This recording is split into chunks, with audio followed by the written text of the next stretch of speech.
বাংলাদেশের সাম্প্রতিক সাংস্কৃতিক এবং বুদ্ধিবৃত্তিক পরিসরে একটি প্রবণতা স্পষ্টভাবে চোখে পড়ছে। হঠাৎ করেই ফররুখ আহমদ এবং আল্লামা ইকবালকে নতুন করে আবিষ্কার করা হচ্ছে, পুনর্মূল্যায়ন করা হচ্ছে। এমনকি কোথাও কোথাও তাদের প্রধান আধুনিক কবি বা বাঙালির আত্মার কণ্ঠস্বর হিসেবেও প্রতিষ্ঠা দেওয়ার চেষ্টা চলছে। এই প্রবণতা নিছক সাহিত্যিক আগ্রহের ফল নয়, বরং এর ভেতরে লুকিয়ে আছে একটি গভীর আদর্শিক উদ্দেশ্য, একটি সাংস্কৃতিক পুনর্লিখনের প্রয়াস।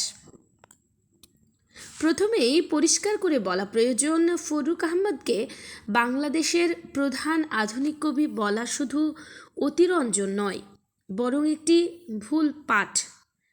আরও স্পষ্ট করে বললে তিনি আদৌ আধুনিকতার কেন্দ্রীয় ধারার কবি নন। তার কাব্যের ভিত নির্মিত হয়েছে ইসলামী ইতিহাস, মুসলিম গৌরব চেতনা এবং একটি স্বতন্ত্র ধর্মীয় রাজনৈতিক আদর্শের উপর। এই জায়গা থেকে তিনি গুরুত্বপূর্ণ হতে পারেন, কিন্তু এই গুরুত্বকে আধুনিকতার সার্বজনীন মানদণ্ডে বসিয়ে দেখা একটি বুদ্ধিবৃত্তিক বিভ্রান্তি। বাংলা কবিতায় আধুনিকতা বলতে আমরা সাধারণত যে বৈশিষ্ট্যগুলো বুঝি, ব্যক্তি মানুষের জটিলতা, অস্তিত্ব সংকট, নগর জীবনের দ্বন্দ্ব, ভাষার নতুন নির্মাণ, এসবের কেন্দ্রীয় নির্মাতা হিসেবে আমরা যাদের দেখি তাদের মধ্যে রয়েছেন জীবনানন্দ দাশ, শামসুর রহমান, এমনকি ভিন্ন ধারায় আল মাহমুদ। এদের কবিতায় আধুনিকতার বহুমাত্রিক রূপ ফুটে ওঠে। অস্তিত্ববাদ, নগর, নিঃসঙ্গতা, ভাষার ভাঙচুর, ইতিহাসের পুনর্লিখন। এই প্রেক্ষাপটে ফররুখের কবিতা মূলত অতীতমুখী, পুনর্জীবনধর্মী এবং আদর্শিকভাবে নির্দিষ্ট। ফররুখের কাব্যবিশ্বে আমরা দেখি এক ধরনের ইসলামী রেনেসার আকাঙ্ক্ষা, একটি হারানো গৌরবকে পুনরুদ্ধারের স্বপ্ন। তার সাতসাগরের মাঝি বা অন্যান্য কাব্যে যে চেতনা কাজ করে তা মূলত মুসলিম উম্মার ঐতিহাসিক মহিমা পুনরুদ্ধারের আহ্বান। এই দৃষ্টিভঙ্গি সাহিত্যিকভাবে শক্তিশালী হতে পারে, কিন্তু এটি আধুনিকতার সেই সমালোচনামূলক আত্ম-অন্বেষী বহুমাত্রিক বোধের সঙ্গে মেলে না, যা বাংলা আধুনিক কবিতার মূল সুর। একইভাবে আল্লামা ইকবালের ক্ষেত্রেও বিষয়টি স্পষ্ট। ইকবাল নিঃসন্দেহে একজন বড় মাপের দার্শনিক কবি, কিন্তু তার চিন্তার কেন্দ্রবিন্দু ছিল একটি মুসলিম জাতিসত্তার নির্মাণ, যা পরবর্তীকালে পাকিস্তান রাষ্ট্রের আদর্শর ভিত্তি হয়ে ওঠে। তিনি নিজেই সেই রাষ্ট্র কাঠামোর স্বপ্নদ্রষ্টাদের একজন।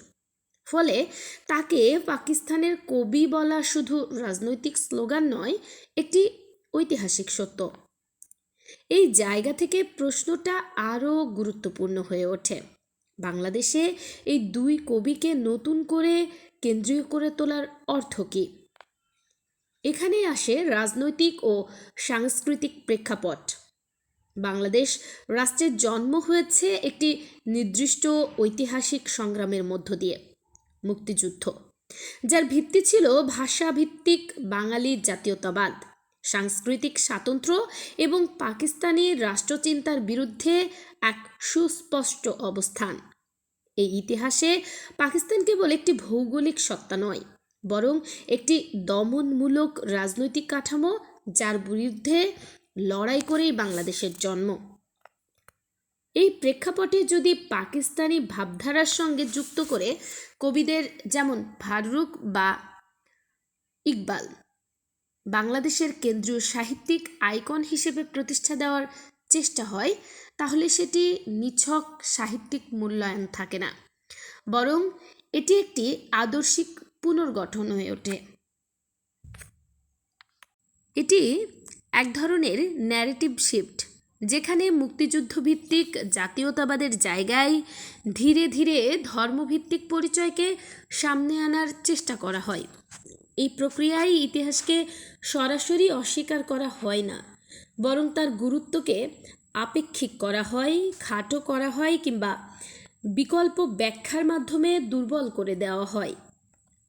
উদাহরণ হিসেবে বলা যায়, যখন বলা হয় ফররুখই বাংলাদেশের প্রধান আধুনিক কবি, তখন আসলে একটি নতুন কেন্দ্র স্থাপন করা হয়। এই কেন্দ্রটি আর জীবনানন্দ বা শামসুর রাহমানের মানবিক অস্তিত্ববাদী মুক্তচিন্তার ধারার ওপর দাঁড়িয়ে থাকে না, বরং এটি দাঁড়ায় একটি ধর্মীয় আদর্শিক কাঠামোর ওপর। এর ফলে ধীরে ধীরে সাহিত্যিক মানদণ্ডও বদলে যায়। এখানে আরেকটি বিষয় গুরুত্বপূর্ণ, সোশ্যাল মিডিয়ার ভূমিকা। আজকের সময়ে ছোট ছোট উদ্ধৃতি, আংশিক তথ্য, আবেগঘন ব্যাখ্যা খুব দ্রুত ছড়িয়ে পড়ে। ফলে ফররুখ বা ইকবালের জটিল সাহিত্যিক ও ঐতিহাসিক প্রেক্ষাপটকে সরলীকরণ করে একটি নির্দিষ্ট বার্তা ছড়িয়ে দেওয়া সহজ হয়ে গেছে। এই প্রক্রিয়ায় সাহিত্য আর বিশ্লেষণের বিষয় থাকে না, এটি হয়ে ওঠে প্রচারের হাতিয়ার। তবে এখানে একটা সতর্কতা জরুরি। ফররুখ আহমদ বা ইকবালের পুরোপুরি অস্বীকার করাও সমাধান নয়। তারা তাদের নিজ নিজ প্রেক্ষাপটে গুরুত্বপূর্ণ কবি। ফররুখ বাংলা কবিতায় একটি স্বতন্ত্র ভাষা ও প্রতীক হিসেবে নির্মাণ করেছেন। ইকবাল মুসলিম চিন্তাধারায় গভীর প্রভাব ফেলেছেন।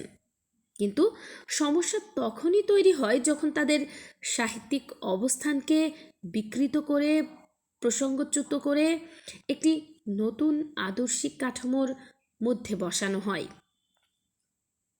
সাহিত্যিক মূল্যায়ন সবসময় বহুমাত্রিক হওয়া উচিত।